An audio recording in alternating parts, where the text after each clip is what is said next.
19শে জানুয়ারি রবিবার দিন ছিল আমাদের বিএসপিজি থেকে একটি পিকনিক। সেটাও কিন্তু অবশ্যই শিবপুর ঘাটেই হয়েছিল, যেখানে আমি এর আগেও কিন্তু শো করে গেছি দিনের বেলা। কিন্তু আজকে কোনো শো ছিল না, আজকে শুধুই পিকনিক ছিল। আমাদের এখানে কিন্তু সবাই, এখানে কিন্তু সিঙ্গার, কেউ ডান্সার, কেউ স্যাক্সোফোনিস্ট, মানে আমাদের শিল্পীদেরকে নিয়েই আর কি এই সংগঠনটা।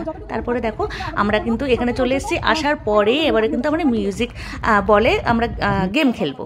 সবাই কিন্তু গোল করে দাঁড়িয়ে পড়েছে, আর একজন একজন করে যখন আউট হয়ে যাচ্ছে না, কেউ কিন্তু মানতে চাইছিল না। এখানে দেখো সুস্মিতা রয়েছে, এখানে স্ট্যান্সি রয়েছে, ওখানে আমার বান্ধবী শোভনা রয়েছে। তো সবাই তোমাদেরকে একটু হাই জানিয়ে দিচ্ছিল। তারপরে কি হয়েছে বলো তো, যে আউট হয়ে যাবে তাকে কিন্তু একটা করে চিরকুট তুলতে হবে।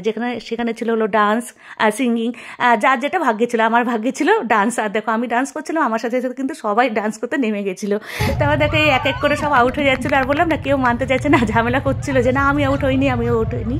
তো এমন করে করে দিনটা বেশ ভালোই কেটেছিল। তারপরে কিন্তু আমি একটুখানি দোলনা চড়ে নিয়েছি। দোলনা চড়ার পরে তারপরে কিন্তু আমরা চলে গিয়েছিলাম খাবারটা খেতে, লাঞ্চ করতে। তো লাঞ্চে কী কী মেনু ছিল সেটা আমি অবশ্যই তোমাদের পরের একটা ভিডিওতে জানাবো, দেখাবো।